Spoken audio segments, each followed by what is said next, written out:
Buenas tardes, ¿ahí me escuchan? Hola, muy buenas tardes. Las personas que están en el ¿me escuchan?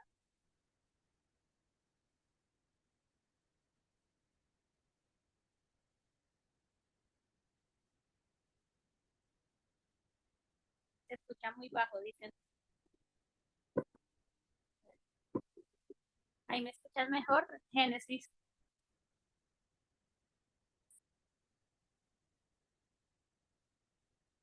Ahí se escucha mejor.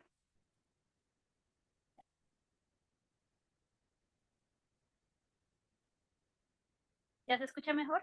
Perfecto.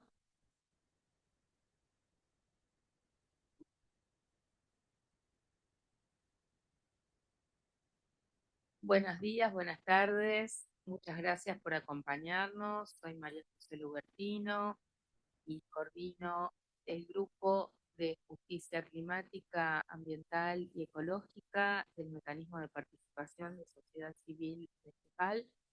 Queremos darles la bienvenida a este side event que hemos organizado también junto con la red ecofeminista latinoamericana y del Caribe, y que tiene por objeto echar una mirada y también desde nuestra perspectiva feminista e interseccional al ODS 14 en correlación con el ODS 13.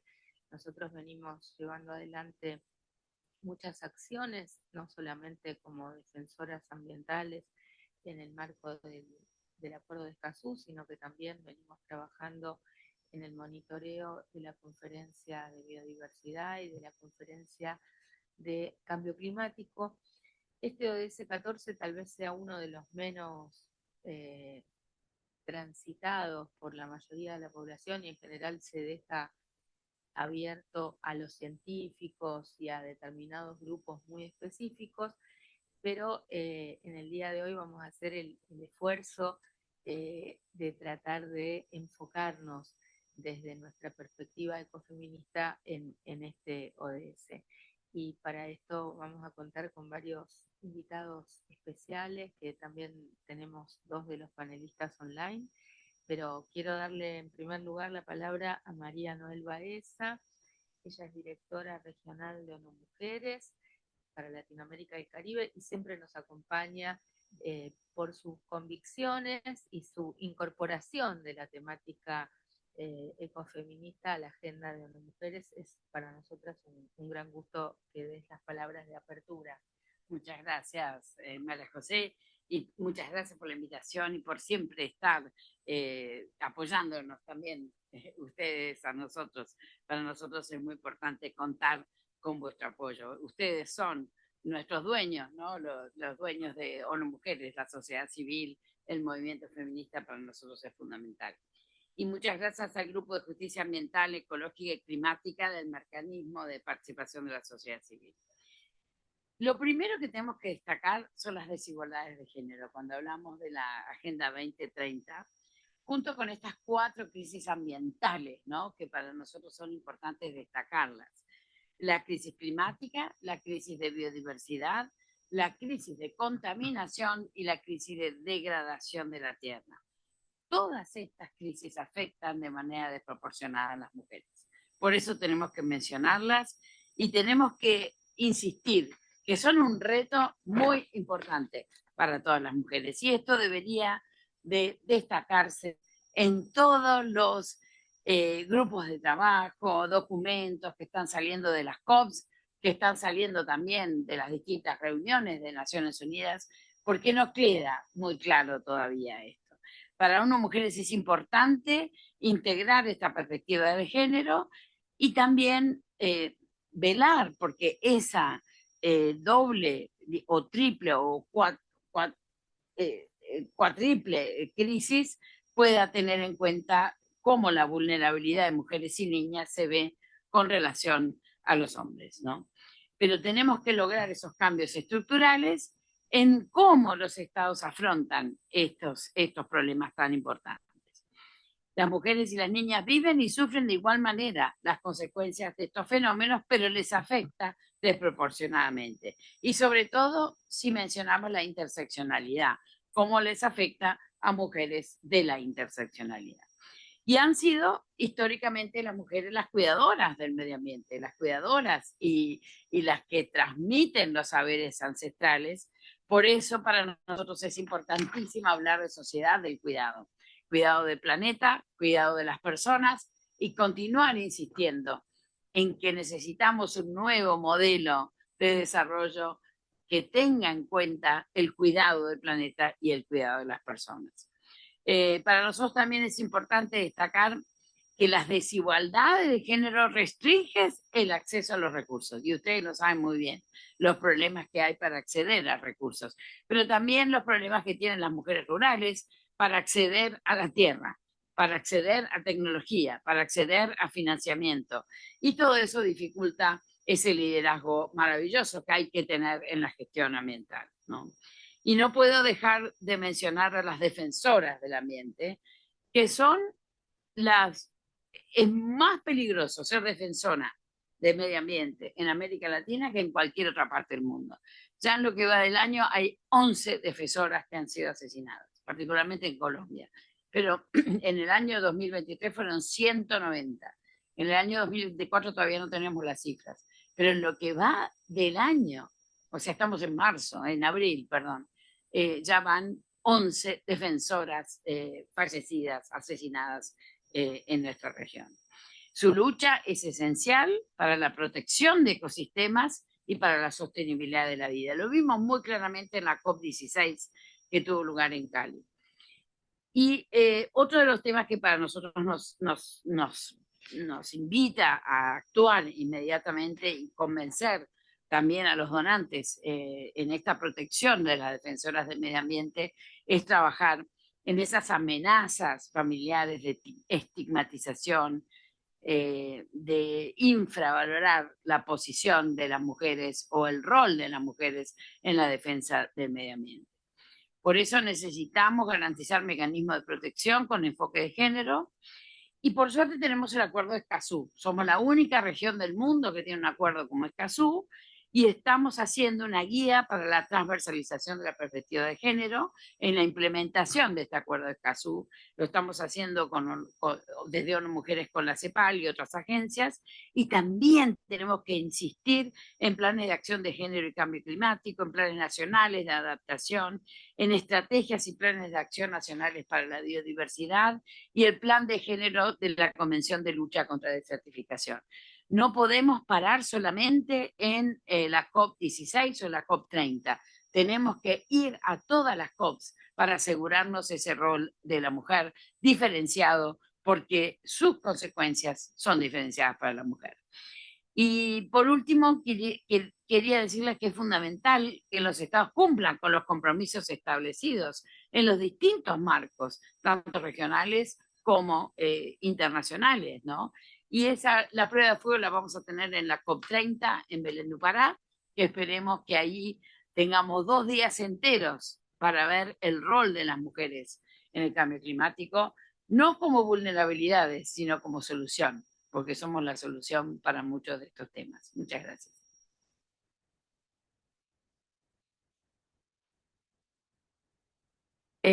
Bueno, quiero presentarles en este momento a Juanita Ariza. Ella es una de las es coordinadora alterna de nuestro grupo de justicia ecológica, ambiental y climática, y también integrante de la red ecofeminista latinoamericana y del Caribe. Ella es coordinadora de la Red Nacional del Agua en Colombia y bueno, tiene una especialización en temas que tienen que ver con océanos y mares. Por eso le pedimos que haga un poco la bajada y la introducción a este ODS 14 desde nuestra perspectiva, sobre todo pensando Latinoamérica y pensando también en la medida de las posibilidades de que el mar y el océano lo permitan, las mujeres en este contexto. Juanita. Muchísimas gracias. Un cordial saludo para todos y todas, especialmente también quienes nos acompañan por medio del Zoom, quienes están siempre pendientes. Un saludo muy especial para nuestro grupo de trabajo aquí del mecanismo y por supuesto a quienes están aquí en la mesa, la doctora María Noel, la doctora también María, que ahora también se une a esta agenda de América Latina desde UNEP y por supuesto a mis compañeras María José y Bárbara Estudillo. Es un gusto para mí poder estar aquí con ustedes hablando de esta importante agenda del 2030, donde debemos pues articular diferentes fuerzas para lograr transformar nuestra sociedad, nuestro mundo. Vemos cómo hemos avanzado. Hoy precisamente el secretario general aquí de la CEPAL nos mostró los resultados sobre la situación del estudio que hicieron sobre el desarrollo sostenible. Este año se presentó el avance, pues digamos, hasta el momento y realmente es preocupante lo que escuchamos esta mañana. Me parece que debemos empezar con estas cifras que son las más actualizadas para nuestra región. Primero, pues resaltar que los objetivos de desarrollo relacionados con el agua, el ODS 6, el ODS 14, tienen un avance realmente significativo. Sin embargo, no hemos logrado como articular apropiadamente todas las sinergias para dar cumplimiento a estos temas. Entonces, pero que también en la región tenemos una situación de desconocimiento de datos, porque los estados no los entregan o no tienen las capacidades tecnológicas para desarrollarlos y entregarlos apropiadamente, pero también porque nos faltan las garantías para lograr que nuestros ciudadanos, nuestros líderes sociales, nuestras organizaciones socioambientales puedan realmente tener esa incidencia que se necesita para lograr mancomunadamente identificar los temas, por más de que hacemos diagnósticos las organizaciones sociales y los entregamos y somos el primer motor de generación de información, tal como también lo rectificó hoy el secretario. Necesitamos ahondar en las propuestas para nuestra región y en la participación, y es precisamente por eso que nosotros venimos con una campaña que hemos denominado Agua para el Futuro. No solamente pensando en la necesidad de articularnos, como ya decían previamente, pero también pensando que nosotros como líderes sociales y ambientales de la región necesitamos no solamente estar en la lucha, digamos, en la defensa de los derechos, sino también en una posición muy activa en el diseño y presentación de proyectos de alto impacto social que nos permita articular elementos de innovación e integrar la tecnología a nuestros procesos. Realmente la tecnología es nuestro aliado si lo sabemos utilizar, porque por ejemplo, es lamentable como en la semana pasada se gastaron no sé cuántos millones de litros de agua por la generación de imágenes masivas del modelo de ChatGPT del estudio Gibi de Japón, ¿cierto? A pesar de que Miyazaki estaba en contra de eso, igual lo hicieron y se gastaron innecesariamente agua para satisfacer una moda. La tecnología no es para eso. La tecnología que nosotros necesitamos tiene que ver con el monitoreo y con el monitoreo del cumplimiento de los objetivos de desarrollo. Entonces, quiero hacer una pregunta aquí rápidamente al público y es preguntarles, levanten la mano quienes han sido invitados por sus gobiernos para trabajar en temas de agua o de océanos o de ambiente. No, ninguno, ninguno. Entonces, precisamente por eso es tan importante resaltar el trabajo que hemos realizado en Colombia de la creación de la Comisión de Agua y Biodiversidad, que como ya con quienes ya nos venimos viendo desde el año pasado, bueno, ya conocen este caso, pero nosotros desde la Red Nacional del Agua de Colombia logramos impulsar la creación de la Comisión de Agua y Biodiversidad como la primera comisión del Senado y de la Cámara de Representantes liderada por la participación civil y ciudadana. Entonces, porque entendemos que somos la región más peligrosa para ejercer los derechos humanos, para ejercer la defensa de los derechos humanos y especialmente ambientales y especialmente en Colombia donde han asesinado más de 2.000 personas defensoras y entre ellos su mayoría mujeres. Amigas y amigos, nosotras las mujeres no somos el conejillo de Indias del sistema. Nosotras por eso necesitamos un apoyo muy grande y me alegro mucho que esté aquí nuestra directora regional de mujeres, que es un orgullo siempre escucharla y estar con usted en estos espacios de trabajo, para que tengamos y ahondemos más en esa misión de proteger a las mujeres ambientalistas, porque somos las que estamos defendiendo el bloque de constitucionalidad, los tratados, las convenciones, todas las avances que tenemos en derechos humanos a nivel nacional e internacional. Somos las mujeres las que estamos liderando en los territorios esta agenda que es una agenda por la vida. Pero también agradecer muchísimo la presencia también de María, de Janes, de UNEP, porque también vamos a trabajar con ustedes fuertemente en articular a todas las organizaciones sociales que pertenecen al mecanismo de justicia, a la Red Latinoamericana de Mujeres Ecofeminista, a todos nuestros procesos para que aumentemos las garantías y sobre todo las garantías, yo creo que económicas para el ejercicio de estos procesos. Quería, volviendo al tema de océanos, entonces, reiterar que hoy en el informe de Naciones Unidas de la CEPAL eh, se nos ha informado que hay unas tendencias bastante preocupantes con respecto a la situación de océanos a nivel global. Primero, que la región enfrenta amenazas graves en la contaminación marina, en la sobreexplotación de los recursos pesqueros y el impacto del cambio climático en los océanos. Segundo, que se ha logrado disminuir levemente el plástico que llega a los océanos, pero la acumulación de residuos de origen terrestre en las playas sigue en aumento.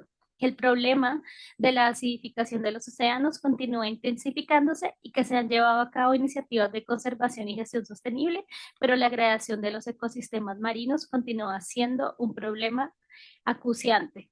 La pregunta del millón para nosotros en Latinoamérica es, ¿cómo aceleramos el progreso del cumplimiento de los objetivos de desarrollo?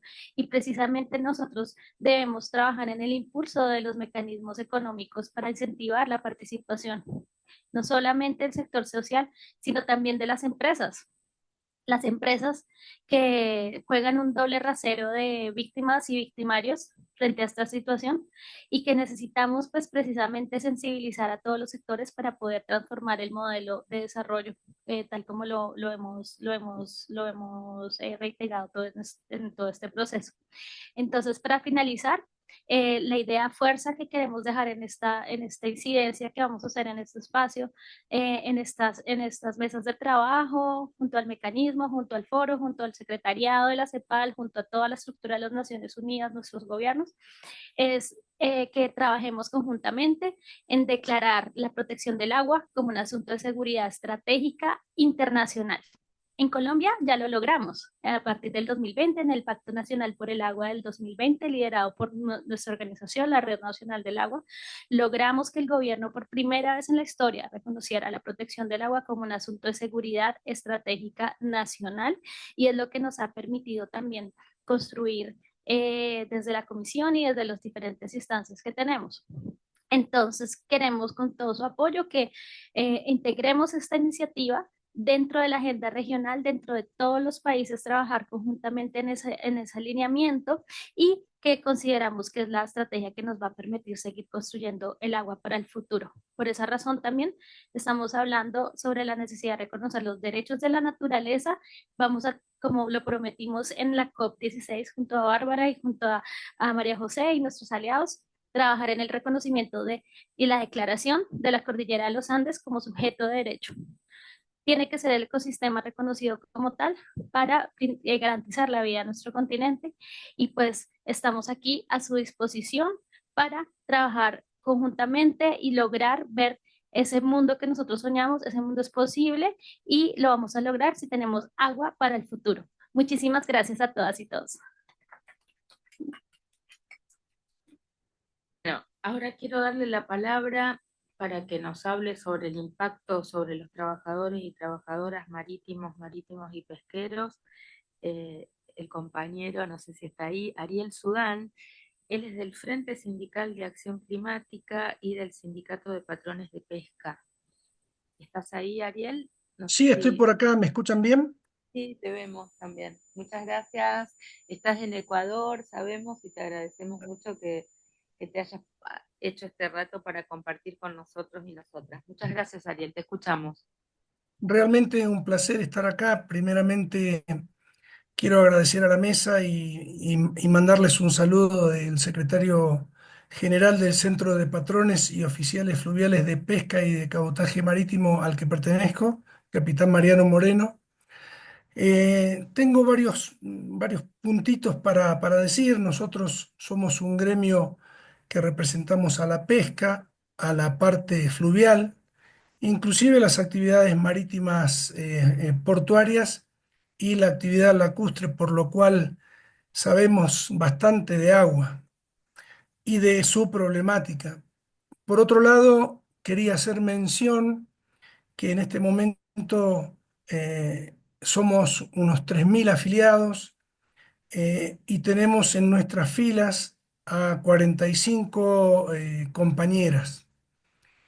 Compañeras que están en las distintas actividades. Nosotros representamos, como ustedes bien habrán visto, al centro de patrones, o sea, a las actividades como capitanes de distintos tipos de embarcaciones. Y tenemos, como les decía, 45 compañeras, incluso algunas de ellas en el cargo ya de capitanes o capitanas de pesca. E incluso en nuestra sede central tenemos una delegada que es la compañera Noelia Vélez, que se dedica específicamente al tema de género, porque nuestro sindicato está especialmente comprometido con esta situación. Otro dato para tener en cuenta es que nuestra comisión directiva no es solamente conformada por hombres, ya que tenemos en la parte sindical tenemos 3 compañeras y en la parte de obra social tenemos 2 compañeras que forman parte de la comisión directiva y que trabajan activamente en estas situaciones. Por otro lado, estamos trabajando, como bien decía María José, en el Frente de Acción Climática. La compañera Sol Clas es nuestra líder en ese movimiento. Se encuentra en este momento acá, cosa que agradezco mucho. Nuestro sindicato, en conjunto con otros sindicatos, se han unido para trabajar en el campo de la acción climática, motivo por el cual nuestro centro de patrones está muy comprometido con el tema. La decisión del capitán Moreno ha sido trabajar fuertemente en este sentido y aparte de trabajar en el Frente Sindical de Acción Climática, tenemos una oficina dedicada al tema y trabajamos fuertemente con la ITF, que es la Federación Internacional de Trabajadores del Transporte, quien nos ha contenido en el tema económico para dar, en conjunto con el compañero Juan Casabelos, especialista en el tema, dar charlas a todos nuestros afiliados en las distintas zonas de nuestro país y delegaciones, justamente para que los compañeros puedan conocer de raíz el tema, comprometerse, porque es un tema que justamente y especialmente en el tema pesca, Nuestros capitanes están comprometidos con la situación del cambio climático y la transición justa, pero las empresas muchas veces presionan en esto de que trae la carga a puerto a como dé lugar. Respecto del tema agua y del ODS 14 en el que estamos comprometidos, hemos empezado, como les decía, con estas actividades primeramente de compromiso, luego de formación. ¿Y cuáles son los problemas? Por ejemplo, en la milla 201, que nosotros no podemos controlar lamentablemente, se encuentra la flota china operando. Flota china que no solamente esclaviza a sus trabajadores, y esto de esclavizar no es solamente un mero nombramiento del tema. Realmente son esclavos los compañeros que están a bordo y no les podemos ayudar. Pero aparte, como estas flotas pasan en alta mar meses, imagínense ustedes que la contaminación que ellos tiran desde a bordo es mayúscula en cuanto a plástico, en cuanto a combustibles, y todos esos contaminantes de metales pesados que van terminando en el pescado y en el fondo del mar, y en conjunto con el viento del este llegan hasta nuestras costas. Como bien mencionaba la compañera, tenemos problema en el pH del agua y en la temperatura, hecho que ha cambiado nuestra situación de decir, bueno, por ejemplo, si antes teníamos la merluza o el langostino cerca de la costa, pues hoy tenemos que ir a buscarlo, a buscar a estas especies a grandes distancias, hecho que obviamente causa grandes problemas a la navegación porque, y justamente, a raíz del cambio climático tenemos grandes problemas en lo que se refiere a temporales y demás.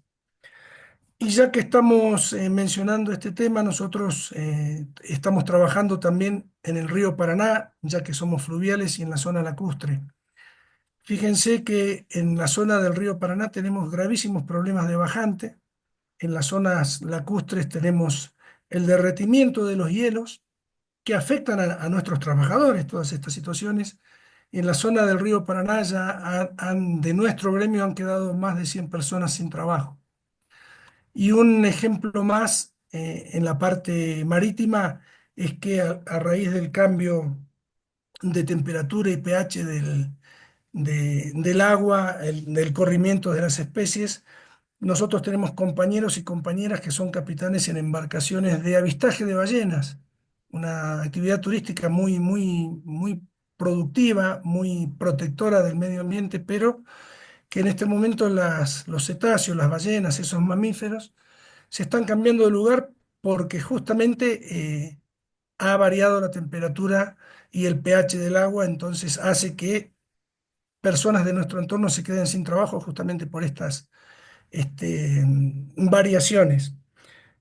Por otro lado, no se olviden que nosotros en nuestro sistema de pesca, excepto la pesca del calamar, usamos el sistema de arrastre de fondo, por lo cual eh, estamos destruyendo el fondo, lamentablemente. Y en cuanto a que los pesqueros traen especies acompañantes, generalmente estas son tiradas al agua, termina pudriéndose ese, ese producto en el fondo, cosa que hace inviable la vida junto con la falta de oxígeno y demás. Por lo cual, nada más que agradecer a la CEPAL, a los organizadores, y mostrarles y explicarles nuevamente que junto al Frente de Acción Climática y a nuestro gremio estamos firmemente comprometidos tanto en el tema marítimo, acuífero en general y en el compromiso del trabajo de las compañeras en nuestra organización. Muchas gracias. Gracias. Muchísimas gracias, Ariel. Gracias por tu presencia y por tus palabras que nos sumergen en un mundo que no todos y todas conocemos tanto. Quiero darle la palabra a Bárbara Astudillo.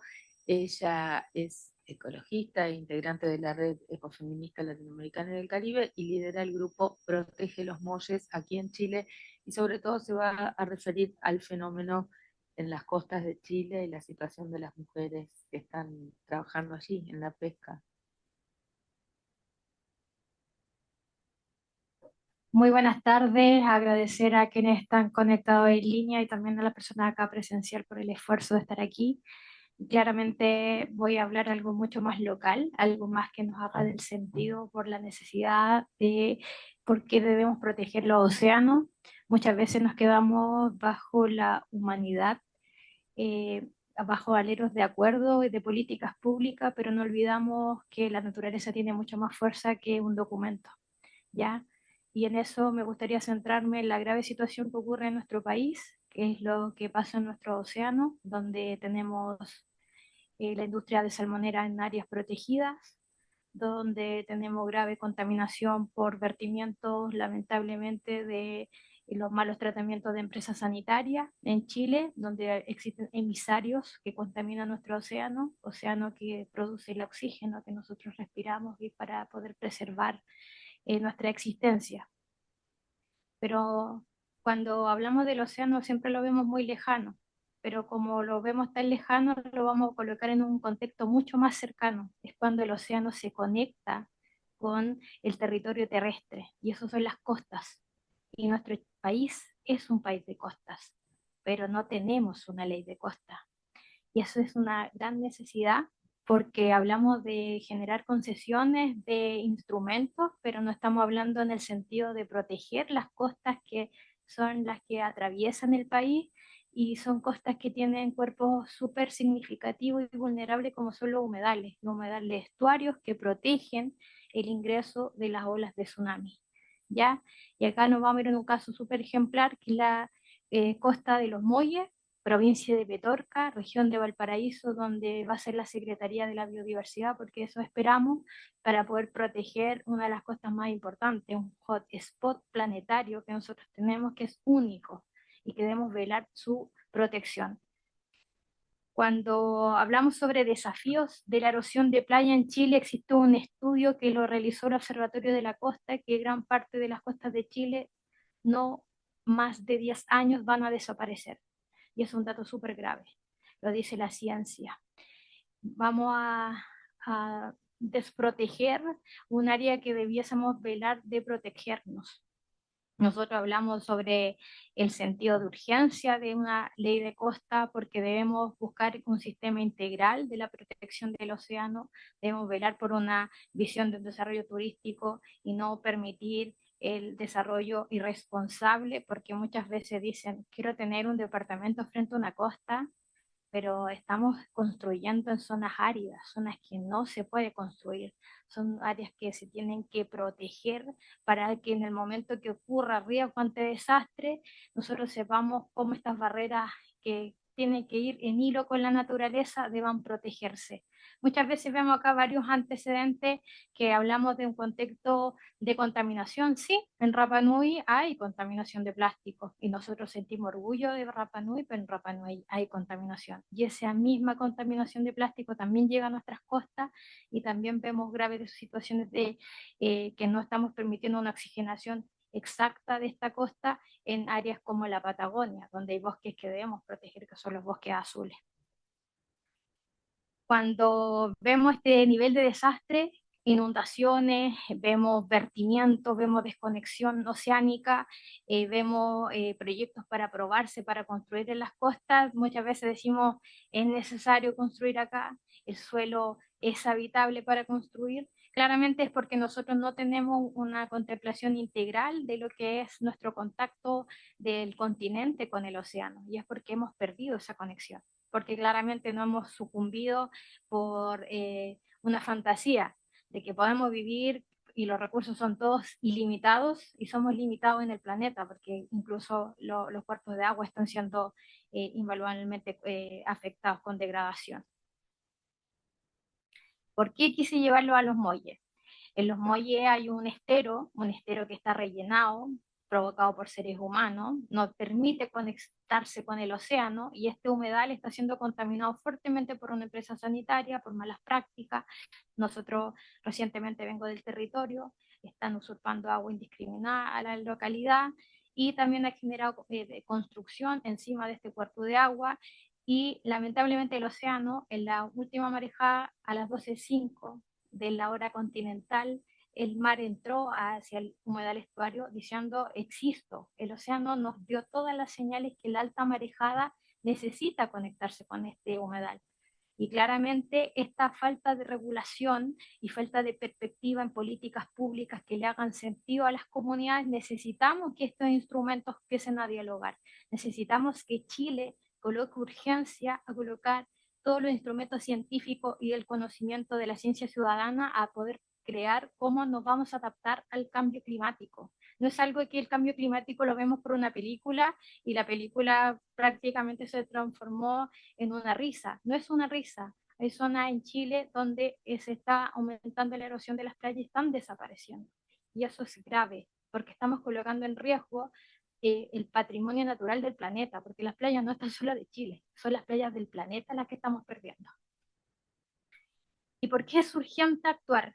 Porque esta erosión sigue avanzando, la profundidad de los humedales claramente al no estar conectados pueden generar ciertos quiebres en la parte de las placas continentales y esto puede aumentar también la provocación de mayores tsunamis, porque claramente no hay un consenso de equilibrio entre los ecosistemas y esto puede generar graves desastres naturales.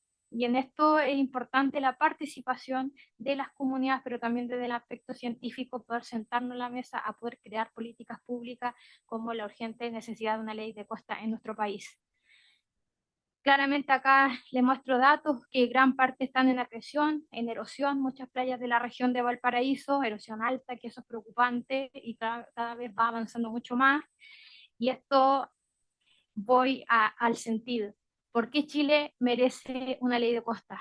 Porque cuando hablamos del himno nacional, no lo estamos haciendo efectivo. El himno nacional de hablar de la costa de nuestro país no la estamos protegiendo. Chile merece una ley de costa porque la protección de estos ecosistemas tan vulnerables es para todas las presentes y futuras generaciones, porque ese es el patrimonio natural que le estamos heredando a la humanidad que sigue. Y eso quiero recalcar, que requerimos una acción legislativa, requerimos también una acción comunitaria, requerimos que los acuerdos internacionales los ejecutemos y le demos aplicabilidad en nuestro país, pero también en el resto de Latinoamérica. Y cuando hablamos de la costa, también estamos hablando del océano, porque no olviden que el sedimento que recorre el ciclo del agua nace desde la costa. Y cuando hablamos de la conexión es porque siempre hemos sido cordillera y mar. Y ahí en ese sentido hago el llamado que claramente quienes estén discutiendo políticas públicas en cualquier lugar del planeta es que sus decisiones no es para nosotros, es para los que vienen. Eso. Bueno, ahora voy a actuar como panelista.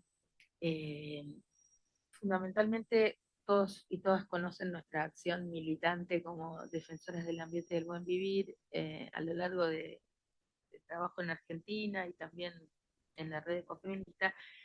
Pero en esta ocasión yo quiero compartirles algunos datos, algunos títulos de una investigación que estamos haciendo a nivel global en el marco de un proyecto que se llama Fénix y donde están involucradas universidades no solo de América Latina, de Uruguay, la Universidad de la República de Uruguay, las universidades de Brasil, de Argentina, sino también universidades de Austria, de Sudáfrica, de países nórdicos. Estamos trabajando sobre las movilidades urbanas y en el caso de mi investigación yo me he enfocado en las movilidades urbanas que están causadas por conflictos ambientales, climáticos y de pérdida de biodiversidad. Entonces, simplemente quiero, la investigación es muy gorda, ya lleva 3 años y puedo después dialogar con quienes les interese más datos puntuales, pero quisiera compartir con ustedes algunos datos, algunas cifras y reflexionar tal vez con algunas conclusiones. En primer lugar, bueno, todos saben el efecto del cambio climático y lo que esto ha producido, pero según datos del ACNUR, el 56% de los desplazamientos internos forzosos en 2023 fueron causados por desastres naturales. título Desastres Naturales, que nosotros sabemos que en realidad no es que vino un meteorito y chocó contra la Tierra, sino que son causados por el extractivismo en distintas formas, que luego generan desastres que tienen estas consecuencias. Pero sobre todo lo que yo quiero subrayar es, en primer lugar, que los desplazamientos forzados por crisis climáticas y otras causas ambientales hoy hacen que haya en el planeta 258 millones de migrantes. La mayoría de ellos están atravesados por fenómenos que tienen que ver con el extractivismo en algunas de sus formas. En el 2023 se registraron 26 millones de desplazamientos internos debido a desastres climáticos y es la tercera cifra más alta en la última década. Obviamente, Naciones Unidas ha impulsado el Pacto Mundial sobre la Migración Segura, Orientada y Regular, pero en general, Naciones Unidas orienta la mirada de las migraciones cuando son migraciones transfronterizas y los problemas que se generan con los temas de los documentos, las políticas hoy, digamos, xenófobas y racistas contra las migraciones, etc. Pero hay poca profundidad en la mirada. Recién OIM empieza a poner un poco más el foco en el tema de las migraciones internas y prácticamente OIM se encargaba de migraciones transfronterizas y ahora está empezando a tomar también la situación de las migraciones internas. Entonces, nosotros lo que estamos planteando es, a nivel jurídico internacional, una recategorización de qué se entiende por migrantes, qué se entiende, o sea, ustedes saben que hay una diferencia entre migrantes y refugiados. En general, la palabra refugiados y el asilo, el derecho al asilo, estaba asociado a causas políticas, a racismo, a situaciones de genocidio, que las personas no podían vivir en un país y pedían asilo en otro país, pero nosotros y nosotras queremos volver a rediscutir esas categorías tradicionales, hay que volver a pensar sobre todo en esta categoría de desplazamientos forzados por causas climáticas y ambientales, y creemos que muchos de los tratados internacionales y de los derechos humanos consagrados a favor de los migrantes transnacionales deben ser internamente aplicados también para los migrantes forzados a nivel nacional. Contarles básicamente, por supuesto, cómo esta investigación está atravesada por nuestra mirada interseccional y los datos de género, pero esto, por supuesto, estos impactos no afectan igual, como bien decía María Noel, a las mujeres, a los y las indígenas, a los y las afro en lo que hace a nuestro continente, fundamentalmente porque obviamente las situaciones de vulnerabilidad preexistentes y su endeble condición socioeconómica hacen que cualquier desastre los impacta de manera diferenciada. Básicamente, en relación a las mujeres, quiero decir que en el informe 2023 del IPCC se incluye por primera vez los datos desagregados por sexo, es un logro de nuestra insistencia, sobre las intersecciones de género y cambio climático, y dice que el cambio climático puede empujar a la pobreza a 158.3 millones más de mujeres y niñas, 16 millones más que el número total de hombres, adultos y niños. En todo el mundo las mujeres dependen más de los bienes naturales, pero tienen menos acceso a ellos, y cuando ocurren desastres las mujeres tienen menos probabilidades de sobrevivir y suelen ser las más perjudicadas debido a las prolongadas desigualdades de género que han creado disparidades en la información, la circulación, la toma de decisiones y el acceso a recursos y la formación. Las mujeres y las niñas tienen mayores dificultades para recibir socorro y asistencia, lo que amenaza aún más sus medios de vida, bienestar y recuperación. Los programas humanitarios tienden a ser heteronormativos y pueden reforzar la estructura patriarcal de la sociedad si no tienen en cuenta la diversidad sexual y de género.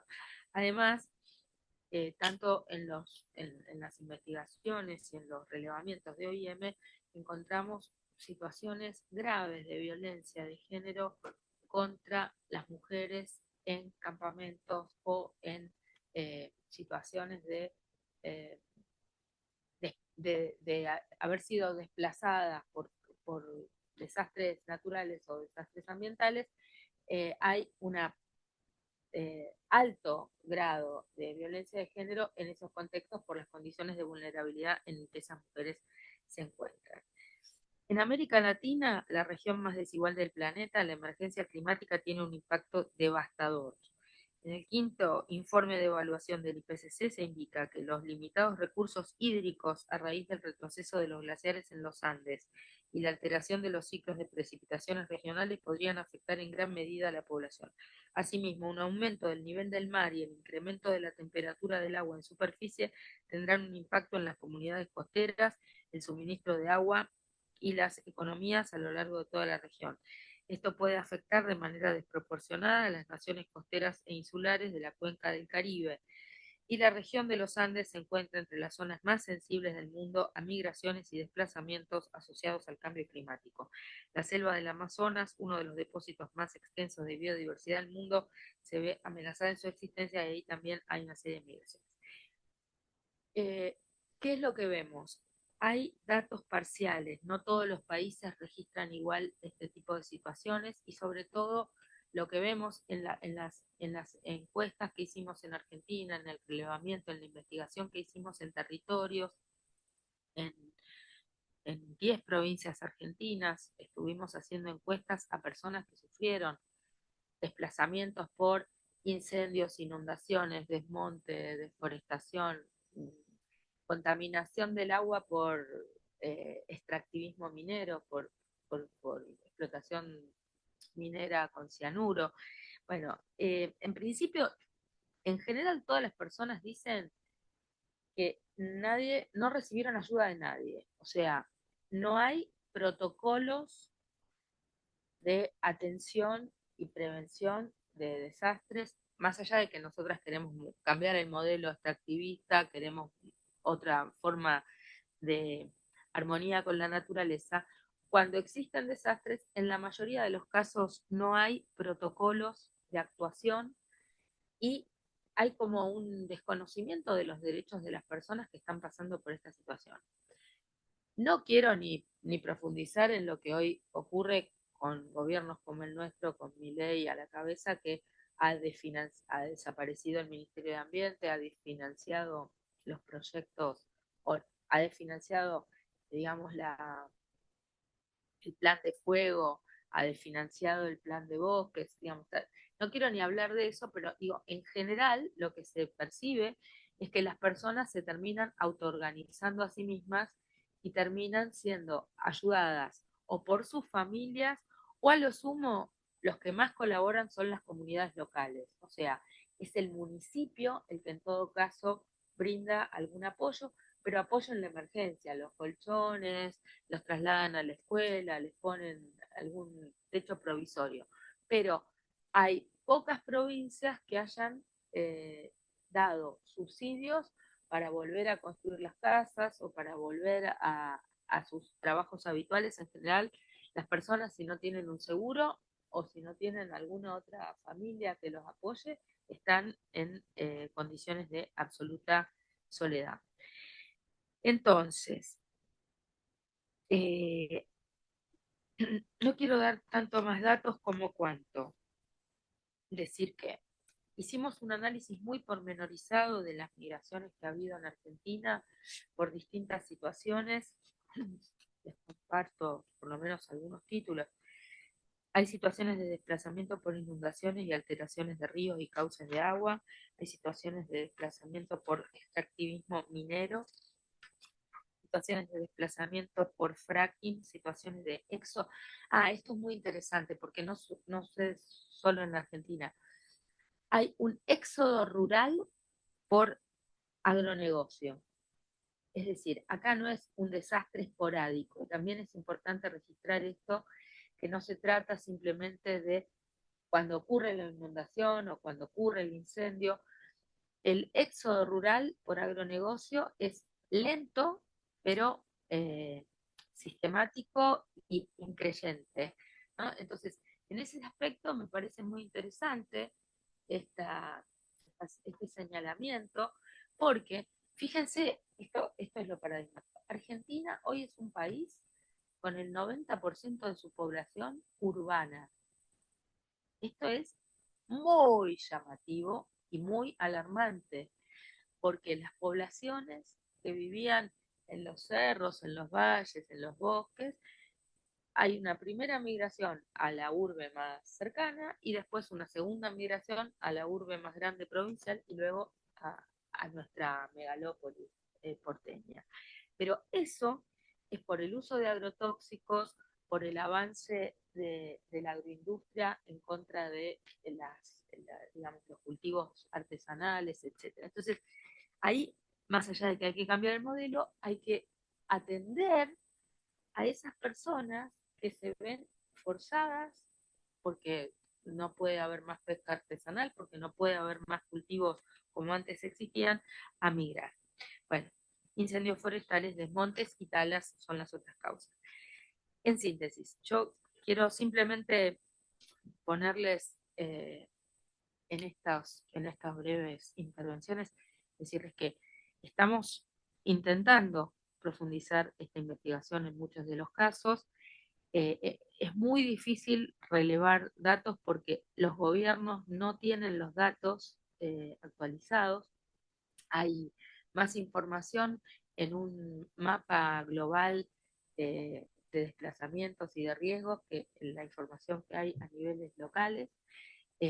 Y por último, nosotros creemos que hay que repensar las categorías de migrantes y de refugiados, hay que promover que todos los países firmen el pacto por la migración segura y ordenada, pero fundamentalmente hay que lograr que las instituciones del derecho interno y del derecho internacional equiparen los derechos de los migrantes internos con los derechos que se han consagrado internacionalmente para los migrantes transfronterizos, porque hay ahí un agujero negro que no tiene ningún tipo de regulación y que entendemos que tiene suma gravedad por la cantidad de los migrantes hoy internos desplazados.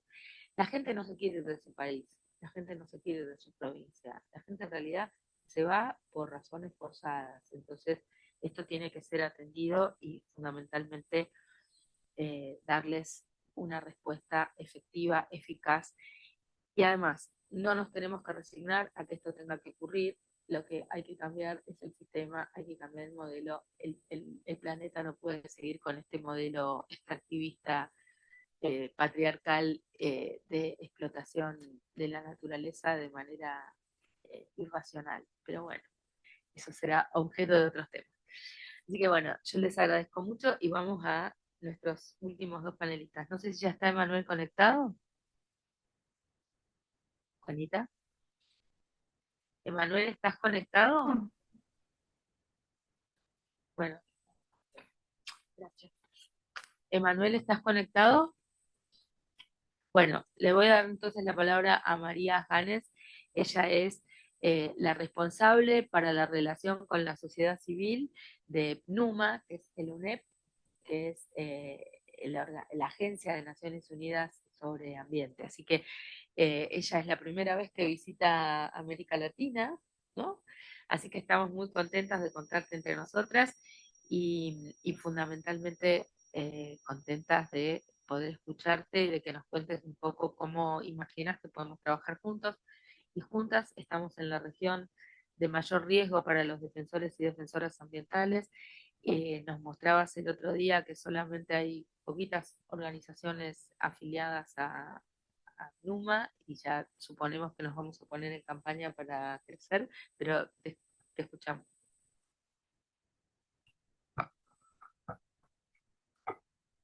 Sí, muchas gracias, María. Y en esta situación de la triple crisis planetaria que estamos ahora, me gustaría primero agradecer a ustedes por estar aquí, por el importante trabajo que hacen y también por alzar sus voces. Es lo que necesitamos.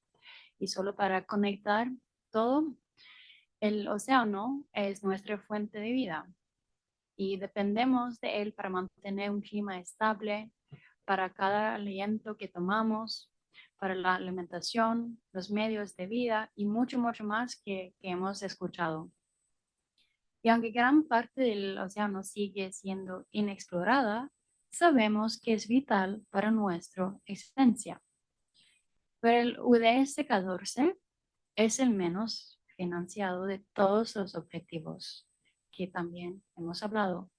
Y sin financiación real y sin cambios estratégicos en las políticas no pueden hablar en una acción verdadera. Entonces, una de las formas que nosotros en PENUMA trabaja para lanzar el UDS 14 es fortaleciendo nuestros marcos normativos. Por ejemplo, ya tenemos convenios de mares regionales, como el convenio de Cartagena. También tenemos el acuerdo de BBNJ sobre la conservación y el uso sostenible de la biodiversidad biológica marina de las zonas situadas fuera de la jurisdicción nacional. Entonces, en estos esfuerzos también dependemos de las voces de ustedes, de la sociedad civil. Y por eso voy a explicar ahora un poco cómo ustedes pueden involucrarse en esta gobernanza mundial de medio ambiente y dentro de los procesos de PENUMA y sentarse a la mesa cuando esas discusiones pasan. Voy muy brevemente, pero estoy disponible para preguntas después de la sesión. Bueno, ya sabemos que está PENUMA, entonces voy a continuar y hablar que su entrada a la participación en la gobernanza ambiental es con la acreditación con PENUMA, porque con esa acreditación ustedes pueden tener el estatus como observador ante PENUMA y así participar en los espacios de gobernanza. Y aquí también hay los criterios de acreditación.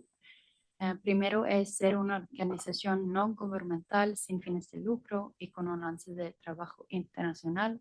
Pero, por ejemplo, ese aspecto internacional puede ser participar en foros así regionales. También debe ser una entidad legalmente registrada en al menos un país.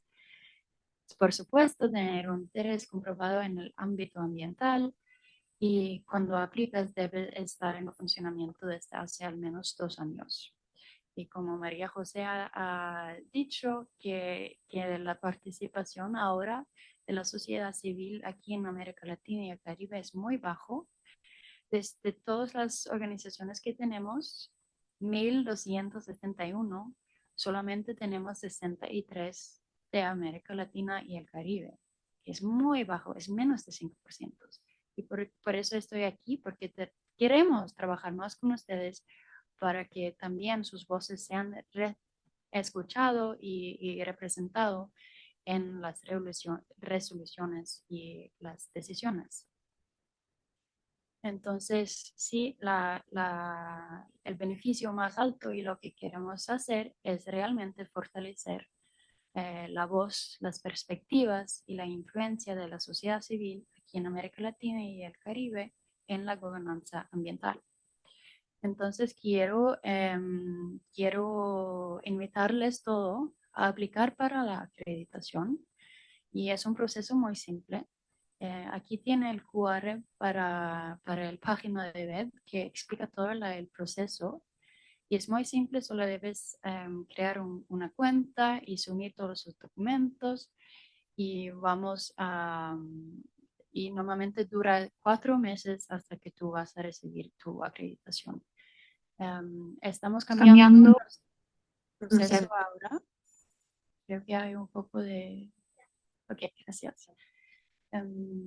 Entonces es necesario que para este año que aplicas antes del 30 de junio. Entonces lo más antes posible es mejor. Y solo brevemente, ¿qué pueden hacer después que reciben tu acreditación? pueden participar en 3 niveles. En la definición de la agenda, que también hay mucho poder en definir la agenda, definir lo que estamos hablando, y en los espacios de toma de decisiones y también en la implementación. Y quiero mostrarles las principales oportunidades que van a ocurrir en este año. Es un año de Asamblea de las Naciones Unidas para el Medio Ambiente, donde todos los gobiernos del mundo se reúnen para hablar sobre qué vamos a hacer sobre la situación ambiental. Entonces es un espacio súper importante y también queremos que ustedes participen. Y eso va a ocurrir desde el 5 hasta el 12 de diciembre en Nairobi, Kenia. Y antes de este vamos a tener un foro ministerial regional de medio ambiente en Lima, Perú, donde todos los gobiernos de esa región van a definir sus prioridades regionales. Y este va a ocurrir el 30 de septiembre hasta el 2 de octubre en Lima, Perú. Y el día antes de ese foro vamos a tener un foro para la sociedad civil que va a dar la oportunidad para ustedes definir sus prioridades.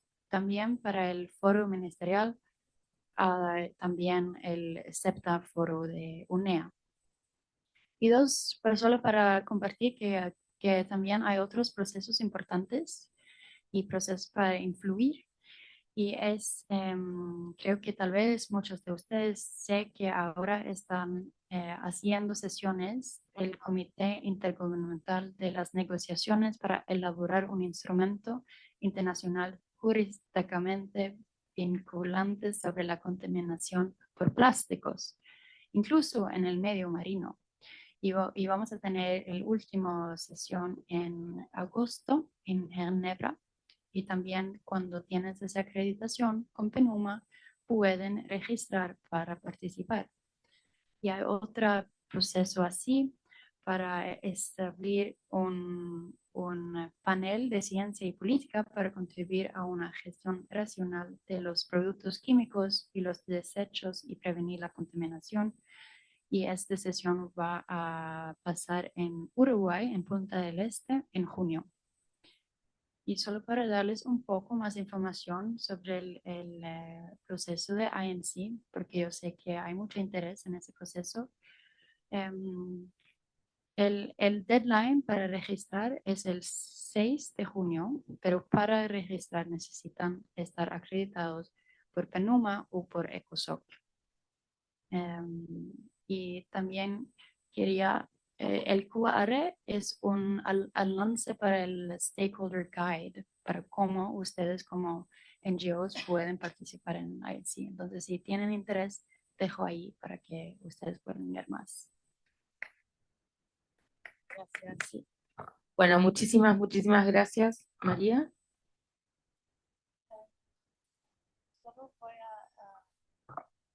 Solo voy a concluir para que si tienen el interés que unicen al grupo de WhatsApp que tenemos.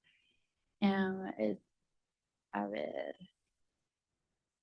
aquí hay el QR, entonces si no hay allí, vamos a organizar una sesión de capacitaciones la próxima semana y vamos a dejar toda la información en ese grupo de WhatsApp. Entonces, si tienen interés, por favor, conectar con nosotras. Muchas gracias. Gracias, María. Muchas gracias a todos y todas los panelistas que han estado y sobre todo, María, que nos mandes el PowerPoint para tener los datos y, en todo caso, publicarlo en la página web para que más gente se pueda enterar. Abrimos un espacio de preguntas a quienes estén online y presencial. Estamos un poco superpuestos porque en el plenario empiezan a leer las declaraciones, pero no queremos agradecerles a quienes nos están acompañando y abrir las preguntas si tienen ganas, voluntad y interés. No sé si hay preguntas online, Juanita. Léelas todas juntas. Veo que Daniela Savid preguntaba si era posible, por favor, estamos atentos a que hagan sus preguntas por el chat. Yo creo que empecemos por preguntas en la sala. y podemos recoger tres Pueden más levantar la preguntas también mano en el chat. y si quieren venir a hacer las preguntas acá, no sé si alguien tiene preguntas.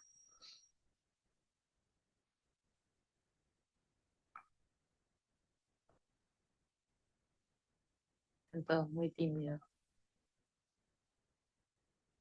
Sí, por favor. Sí, Hola, hola.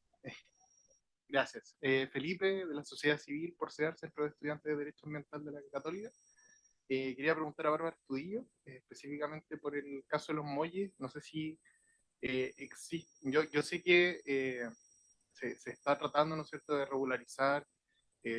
Existe una ley de humedales hace poco. Quería preguntarte respecto al caso de la Corte Suprema, específicamente en el caso de los muelles, si fue de alguna forma una forma de poder visibilizar y al mismo tiempo también poder avanzar un poco más en la protección de la ley de humedales, en ese sentido. Claramente la ley de humedales vino a hacerle sentido a la protección del humedal estuario y los muelles, pero lo que le afecta al humedal es el relleno del estero. Y el sentir de que todavía no existe una resolución de sanción por parte de la Dirección General de Agua, no podemos hacer esa conexión. En ese sentido, nosotros ya estamos buscando y analizando algunos precedentes de casos emblemáticos de humedales para poder sentar a la mesa el Consejo de Defensa del Estado para poder instalar una demanda con el Estado de Chile hacia el privado, que en estos momentos está rellenando el humedal para un nuevo proyecto inmobiliario que venció el 1 de abril, donde en la otra faja norte del humedal quieren instalar 195 departamentos, y eso es preocupante para nosotras.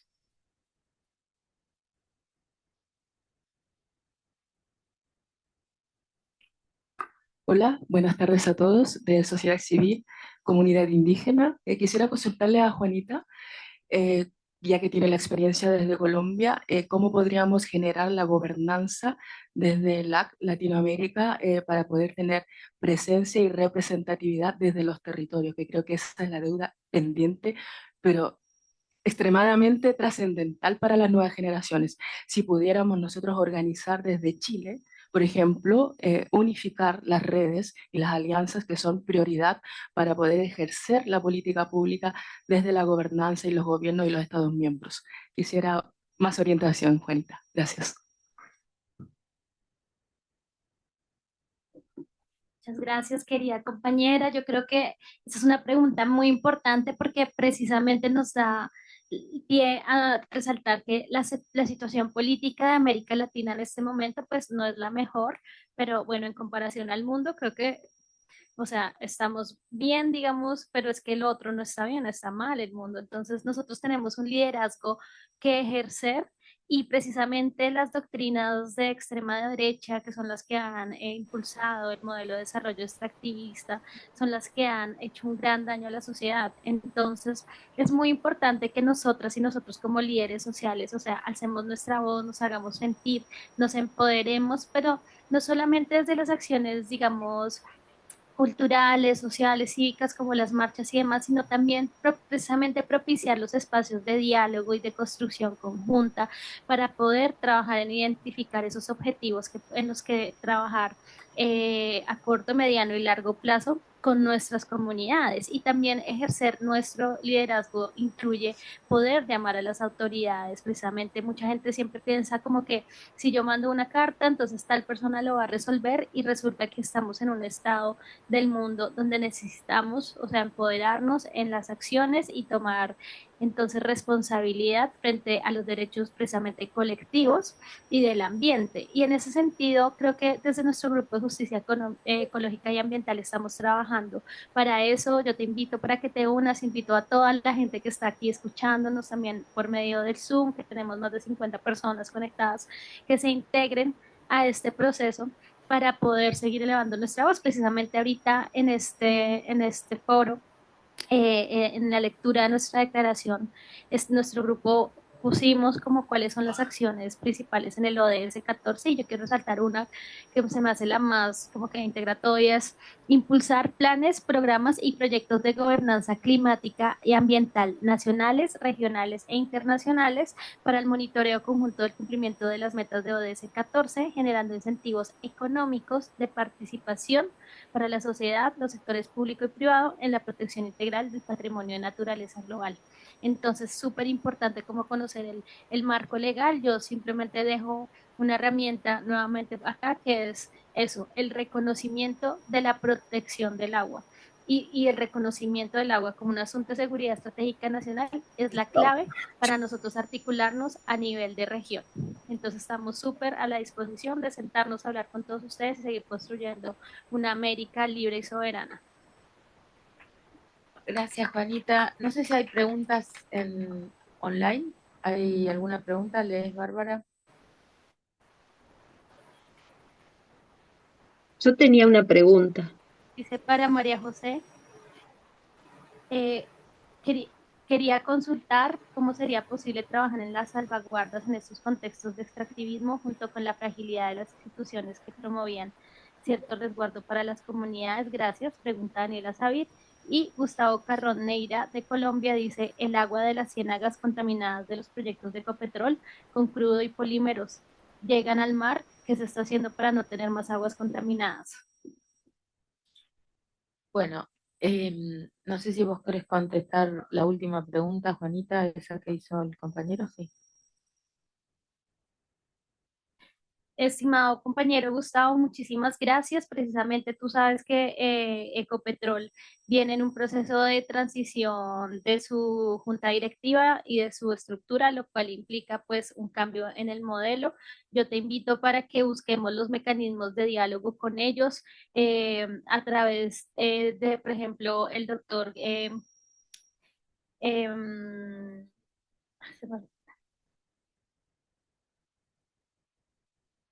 del senador, ex senador Guillermo García, que ha sido uno de los impulsadores de la Comisión de Agua y Biodiversidad y que pues ahora está en ese proceso de transición de la empresa de petróleo. Para los que saben, Ecopetrol es la empresa más importante de Colombia, genera el 70% del PIB nacional y pues es de extracción petrolera y lo que queremos hacer con ellos es lograr hacer ese cambio de paradigma, impulsarlos hacia la energía verde, hacia la transición energética. Obviamente que no es nada fácil, es una tarea titánica, pero pues demuestra también lo que preguntabas aquí, es que eso también es una tarea absolutamente política y pues donde nosotros tenemos que estar en los espacios de decisión para poder hacer estos cambios. Entonces te invito, Gustavo, y a los líderes también que nos acompañan de la región de la Orinoquía, desde la Red Nacional del Agua, a que establezcamos una mesa de trabajo con ellos para que sean ellos mismos quienes nos informen y tomar nuestra empoderamiento y liderazgo en el espacio para impulsar ese cambio.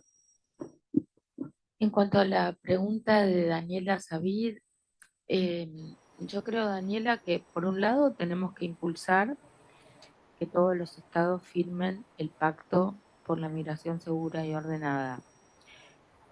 En segundo lugar, hay que lograr que ese pacto sea interpretado no solo en el sentido de las migraciones transfronterizas, sino también por las migraciones internas. En tercer lugar, yo creo que se puede trabajar a nivel nacional una ley que contemple las migraciones internas. Nuestra ley de migraciones, más allá de que está en peligro hoy porque mi ley anunció modificaciones en la ley de migraciones, nuestra red de migrantes en Argentina por lo menos está haciendo reuniones para resistir a esos cambios, organizándose, pero más allá de la ley migratoria actual, que es una de las más avanzadas de América Latina y el Caribe, yo creo que es muy importante que tengamos una ley específica para las migraciones internas forzadas y también creo que a nivel provincial y a niveles municipales se puede sancionar los consejos deliberantes a nivel local, las provincias, sus legislaturas, se pueden sancionar algunas normativas que sean protocolos de actuación en situaciones de migraciones forzadas por conflictos ambientales. Me parece que sobre todo en aquellas provincias donde hay situaciones reiteradas de inundaciones o en aquellas provincias donde hay situaciones reiteradas de incendios o desmontes, sería más que oportuno tener la iniciativa parlamentaria de alguna diputada amiga o de algún diputado que pueda empezar a preocuparse por estos temas. Y sería, más allá del protocolo de actuación inmediata, sería tomar, calcar del pacto de migración ordenada, segura y ordenada, las normas genéricas que están contempladas ahí, aterrizarlas en una normativa local, porque está bien contemplado los derechos de los migrantes. El tema es que no se aplican en estos espacios más acotados o a nivel nacional. Espero haber respondido con algunos datos después, si no ampliamos. Pero bueno, una última pregunta y cerramos. Hola, hola, sí, ¿me escuchan? Sí, te escuchamos. Hola, ¿qué tal? Buenas tardes, Lilian Soto de Córdoba, Argentina. He estado escuchando y creo que sí, se hablaron de formar parte de los espacios de toma de decisión, de volver prioritarias las normas que ya están existentes, de la relación del sujeto con el ambiente. Y el cuidado del ambiente es un sujeto también de derecho. Creo que un aspecto, no es una pregunta lo mío, es una apreciación que lo veo como que no se nombró de alguna manera, y creo que tiene que ver con las generaciones que se están formando y con la parte del área de educación. Entonces, tanto de los ambientes locales, municipales, provinciales, nacionales, es decir, en las currículas, cuando se dicta, se tiene que lograr que los sujetos, los pequeños, los adolescentes e incluso los de nivel terciario, tengan que ver lo que están cursando con su ambiente, tengan que poder saber qué relación hay, qué efecto van a causar con sus acciones. Obviamente, acá con mi ley, que los ministerios los transforman en secretaría, que cuando ocurre una catástrofe le dice, bueno, ustedes tienen capacidad de resiliencia y van a poder solucionarlo todo, y con muchos otros gobiernos de derecha que están avanzando en contra de la protección del planeta es más difícil, pero me parece que es un aspecto también a tener en cuenta, es decir, es algo a trabajar en los sindicatos, en las sociedades civiles, pero en la educación. Yo creo que hay algo que, digámoslo en criollo, prende desde chiquito, desde Muchísimas que lo estamos gracias. viendo, desde lo que estamos actuando a través de la plástica y la geografía. Gracias. Muchísimas gracias por tu comentario. Obviamente no estamos en el panel abarcando todos los temas posibles de soluciones, pero agradecemos tu aporte y por supuesto en el trabajo que hacemos lo tenemos en cuenta. Les queremos proponer, si quieren, nos sacamos toda una foto juntos, todos los que participamos en el panel, y les decimos, por un lado, por favor, queden en contacto, ustedes ya se inscribieron en este evento para sumarse, si quieren, al grupo de justicia ecológica, ambiental y climática. Nosotros tenemos reuniones online mensuales desde los distintos puntos de América Latina y el Caribe. Tenemos una reunión mensual. Y por supuesto, las compañeras que se sientan convocadas por nuestra red ecofeminista también son bienvenidas si quieren sumarse. Y también allí estamos cruzando información, tenemos nodos en cada país, tratamos de empujar el trabajo en los territorios y apoyar a las compañeras en cada lugar que están poniéndole el cuerpo a las luchas, porque esto nos une en la ciencia, en el territorio, pueblos indígenas, afroquilombolas, hay gente muy diversa en nuestras redes haciendo, poniendo el hombro desde distintas perspectivas, biólogas, climatólogas, hay gente, hay científicas y bueno, y abogadas que están defendiendo casos frente al extractivismo. Así que estamos muy contentos y contentas de poder seguir participando en estos ámbitos. Es un gran esfuerzo para nosotras venir hasta acá, no siempre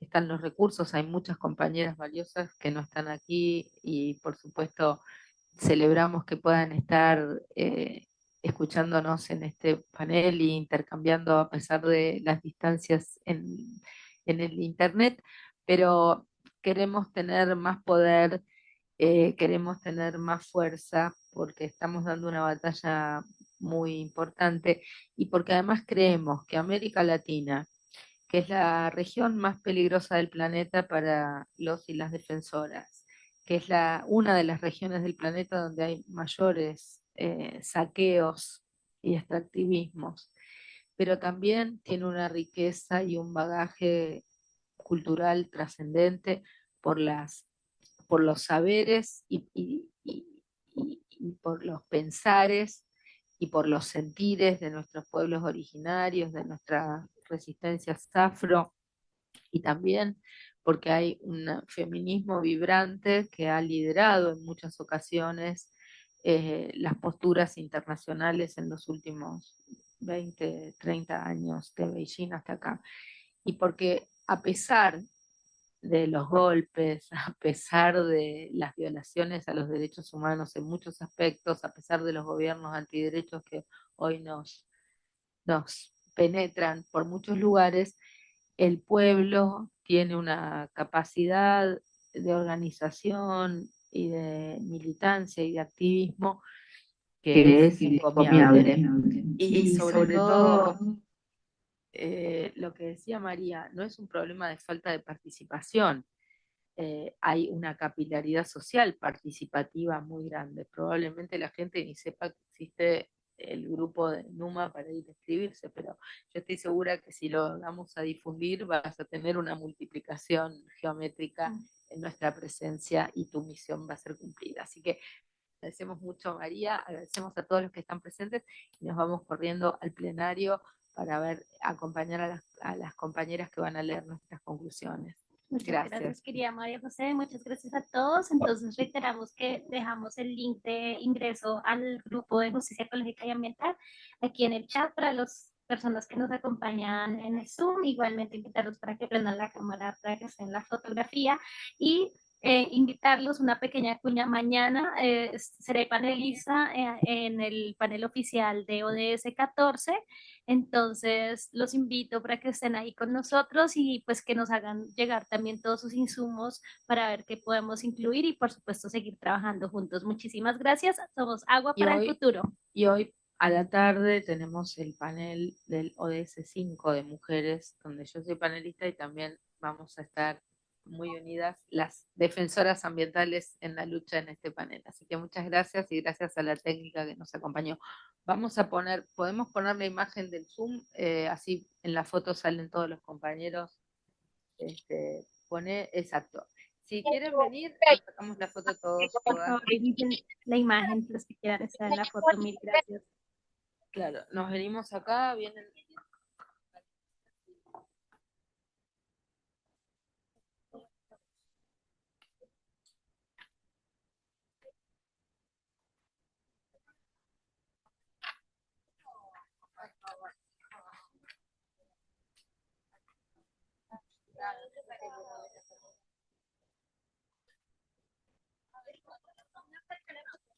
¿Alguien que puede? ¿Ves con esta cámara, por favor?